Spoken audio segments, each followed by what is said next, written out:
Bismillahirrahmanirrahim. Good noon, respected chairperson, distinguished researchers, and fellow participants. My name is Dr. Faiza Mumtaz, Associate Professor and Head of Department Pharmacy at Superior University, Faisalabad. First of all, I sincerely appreciate the efforts of organizing committee for the opportunity to present my research at the platform of Third International Brain and Biomedicine Conference 2026. Today, I will present our research investigating the neuroprotective effect of somatropin in pentynyline tetrazole-induced seizure is mediated through NMDA, nitric oxide, and Krebs signaling pathway.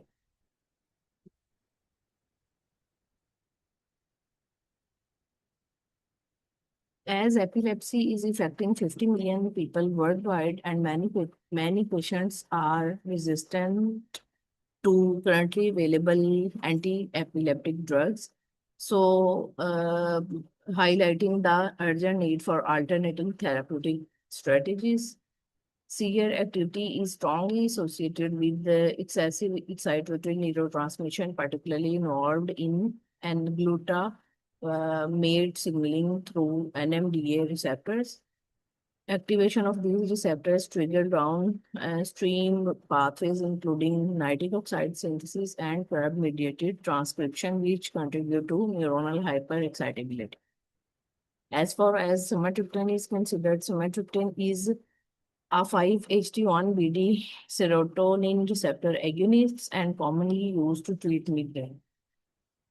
As far as objective of studies is considered, objective was to evaluate the anticonvulsant potential of somatropin in PTC-induced seizure model. And more specifically, we aim to determine whether the observed effects involve NMDA receptor signaling, nitric oxide pathway modulation, and CRAB-mediated molecular signals. As far as experimental design and methods are considered, our experimental analysis includes several key assessments. First, seizure threshold evaluation, through which we determine the anticonvulsant effects of sumatriptan. Then we measure nitric oxide production indirectly through nitrate quantification through Grease reaction. And third, we perform the gene expression analysis using a QRT-PCR targeting important genes, which include NR1, NR2A, NR2B, and CREB. Finally, we assess the protein expression of these neuronal nitric oxide synthase or NNOS through Western blot analysis. Seizure threshold was measured through the formula which is shown on this screen. Then the movement of mice through clonic seizure was measured through immobilization, head nodding, rearing, jumping, forelimb clonus, and full body clones. Next, figure 2 is showing the overall description of drug administration schedule and study design. Then I use these dosing schedules which are used in this table by using different doses of somatropin through its effective and sub-effective doses, and then interventions by using agonists and antagonists of NMDA and nitric oxide signaling pathways, including MK801, ketamine, L-arginine, L-name, and 7NI. These primers were used to study the QRT-PCR for studying genes NR1, NR2A, NR2B, CREB, and GAPDH. Then histopathology was performed through the procedure which is shown on this screen. QRT PCR study was performed under these cycling conditions and relative quantification formulas which are shown on my screen. As far as the key results of study are considered, important findings include the effective dose of sumatriptan was 1.2 milligram per kg of sumatriptan, which significantly increased the seizure threshold. Then Combined therapy of sub-effective dose of 0.3 milligram per kg plus NMDA nitric oxide inhibitors, and it shows the strong anticonvulsant activity. These results are shown on the screen, which is showing the duration and dose selection of sumatriptan, and then the involvement of NMDA receptors in anticonvulsant effect of sumatriptan by using different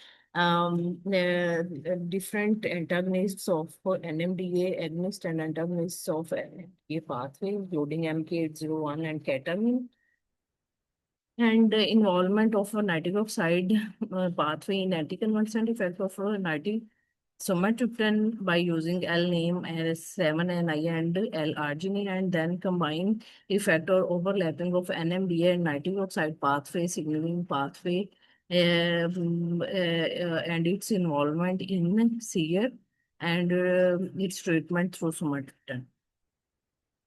As far as the histopathological studies are considered, PTZ produced significant neuronal damage and dysregulation in hippocampal neuron, specifically CA1 region of hippocampus. Figure A is for normal, figure B is for PTZ, and C is for sumatriptan at the dose of 1.2, and then D is showing sumatriptan plus PTZ treatment.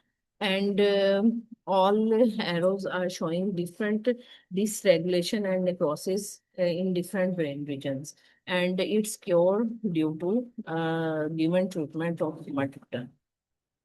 As far as molecular findings of studies are considered, sumatriptan significantly reduced PTZ-induced expression of NR2A genes, NR2B gene, CREB, and additionally NOS protein expression and reduced nitric oxide production.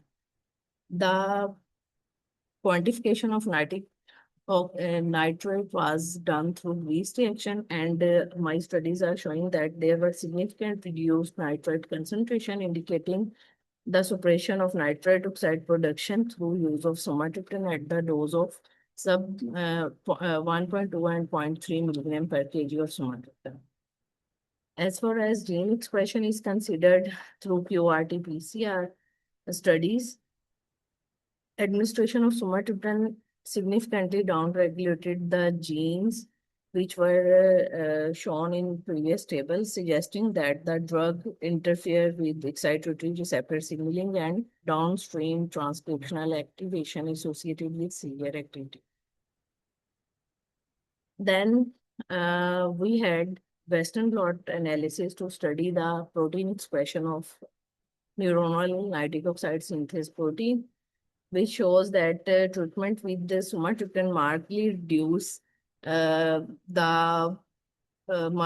markedly reduce the NOS expression, further confirming that drug suppress nitric oxide production at the protein level.